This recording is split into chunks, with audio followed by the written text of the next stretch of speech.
Desejo a você um feliz sábado. Espero que neste momento você esteja na paz de Deus e tenha encontrado a graça do seu perdão e assim possa descansar de fato nesse dia que foi feito para isso. Eu quero e muito agradecer a esse momento, agradecer ao pastor Gilson, pastor sênior dessa igreja, o pastor Robson, o pastor Renato, que me fizeram um convite. E de uma maneira especial também agradecer a presença, você que está do lado de lá da tela, não está vendo, mas eu vejo um grupo pequeno, representativo e muito especial de alunos do campus e servidores e alguns funcionários. Só eu estou vendo. Então, meu like para vocês aí. E agradecer a presença sempre, companheirismo do pastor Douglas, que dirige esse campus. Pastor Douglas, muito obrigado pela sua presença de sempre. Há alguns anos atrás, eu estava descendo as escadas no colégio onde eu trabalhava. Tinha acabado de dar a última aula da manhã, 7ª aula de ensino religioso. E ao descer as escadas para correr, almoçar um pouco e voltar, que eu tinha 35 minutos até a primeira aula da tarde, escutei meu nome, olhei, era um aluno do 3º médio, 17 anos, que me procurou perguntando se eu poderia conversar com ela um pouquinho. Eu falei, sim, se você não se importar de conversar comigo enquanto eu como. Ela falou, não me importa. Se você já conversou com alguém com 17 anos e ela pede para conversar com você um pouquinho, você fala, vou almoçar. Ela fala, não me importa, você já começa a desconfiar de uma porção de coisas. Daí ela disse assim, Deus sabe tudo? Sim, sabe. Deus sabe tudo quanto? Tudo, absolutamente. Então Deus me conhece, você faz parte do tudo de Deus. E se Ele me conhece, então Ele sabe que eu sou infeliz. Se você é infeliz e Deus sabe tudo, a sua infelicidade faz parte do tudo que Deus conhece. É Ele que me criou? Sim. Já sei que não era isso, né? Foi Ele que te criou. Então Ele me criou, sabia que eu ia ser infeliz, então Ele é mau. Eu falei, não. Ele não te criou para ser infeliz. Mas Ele sabia que você seria infeliz, por uma porção de circunstâncias que podemos conversar em outro almoço. Mas Ele, não. Se Ele sabia que eu seria infeliz, então por que Ele me fez? A pergunta dela era dramática e ela foi se desenvolvendo nesse drama por um bom tempo. E talvez você não faça perguntas desse tipo, mas há algumas perguntas que estão rodeando esse eixo do por que me fez, por que eu estou aqui, por que de fato estarei, o que eu tenho para fazer, quais escolhas eu tenho para fazer, se eu for fazer arquitetura, engenharia, casar, descasar, mudar de cidade, trocar de profissão, por quê? Por que devo estar aqui? Em que e qual objetivo eu crio meus filhos? Mas algumas ainda chegam a um ponto que podem parecer marginais, mas não são. Afinal de contas, o que eu vou fazer no céu? E muitas vezes o nosso céu está radicalmente contaminado pelo comercial da margarina, onde aparece uma proteção de tela do Windows 98, alguma coisa desse tipo, com uma porção de nuvens, um fundo azul, alguns anjinhos de cabelo encaracolado, tocando uma harpinha de 4 cordas. 4 cordas é harpa ou lira? Não sei, eles estão lá num mundo absurdamente tedioso. E em contraste com a ideia de inferno dos comerciais de cerveja e qualquer outro, onde o mundo é absurdamente divertido e as pessoas pulam, cantam, gritam, festejam e aparentam estar felizes, ao contrário do tédio que o céu é demonstrado.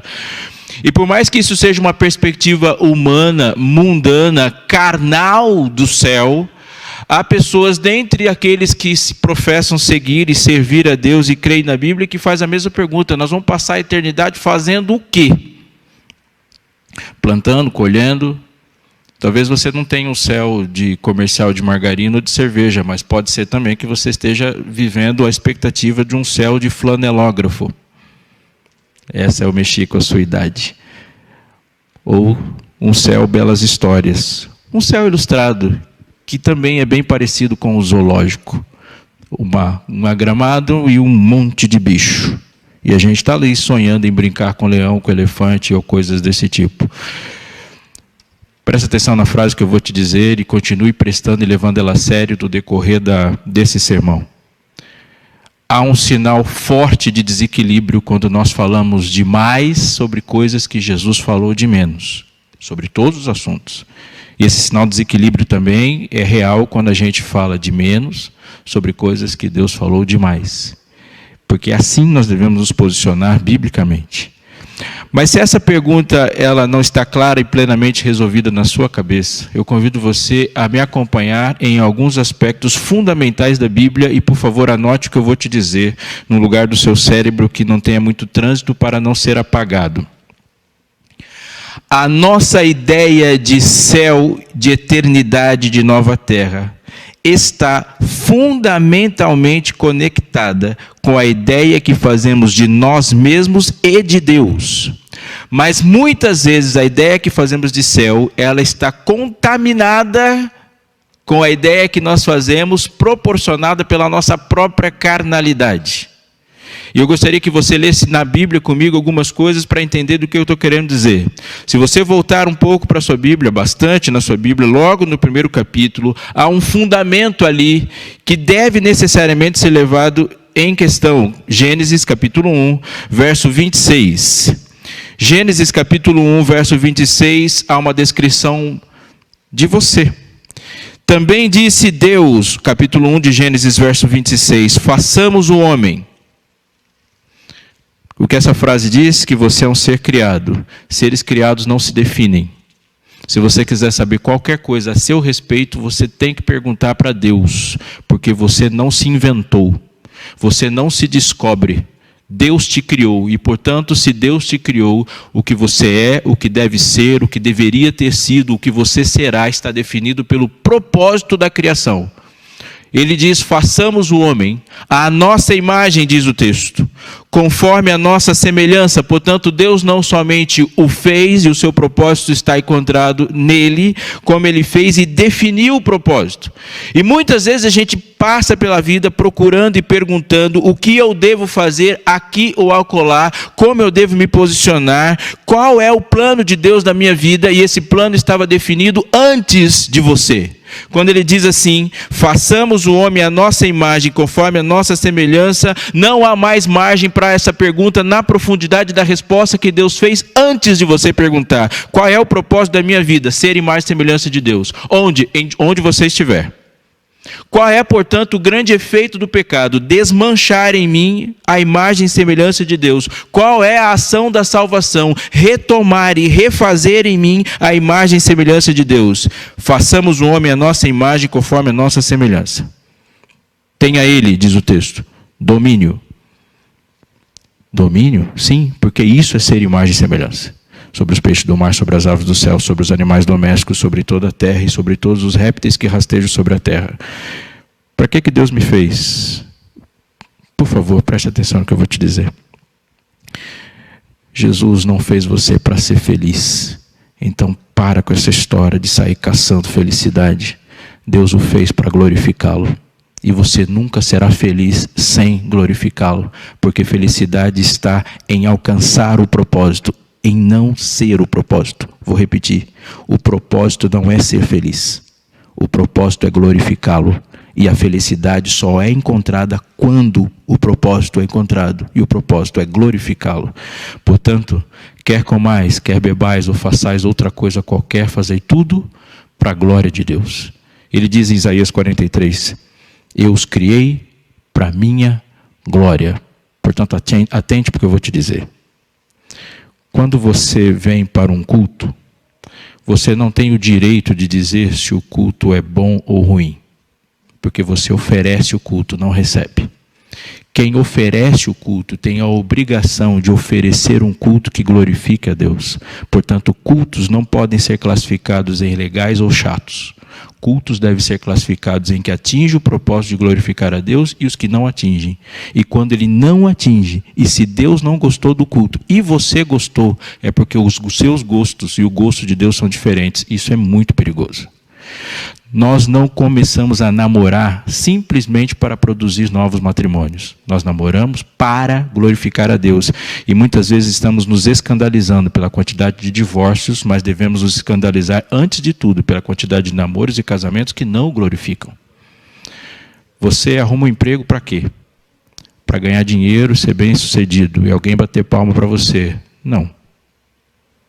O seu emprego é a forma como Deus te proporcionou para glorificá-lo.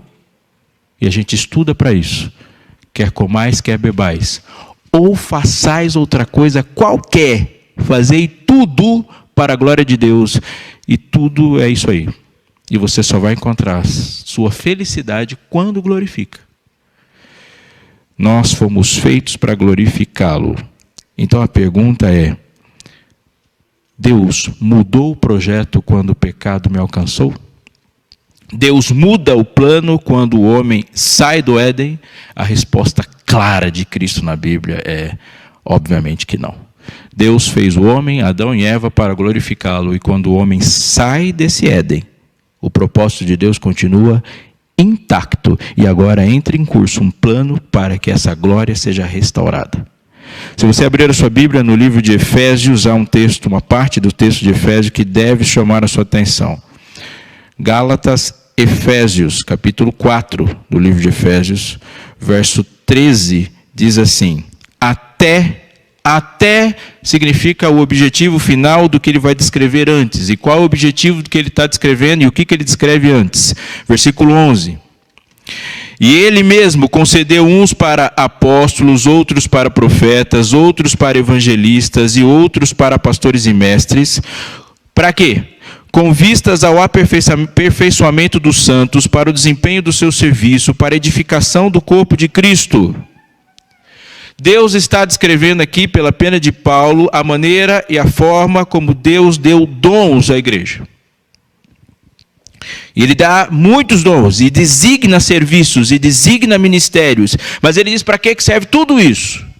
Até que todos cheguemos à unidade da fé e do pleno conhecimento do Filho de Deus, à perfeita varonilidade, à medida da estatura da plenitude de Cristo. Me pergunto, para que serve dons? Os dons servem para que você haja como Cristo.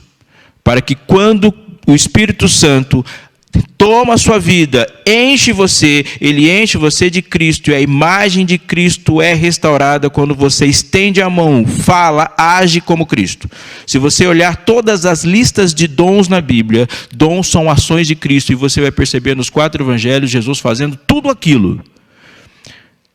Você está em Efésios? Vai para Gálatas, capítulo 5. Você pode conhecer esse texto de cor, talvez. Se não, seria legal decorar.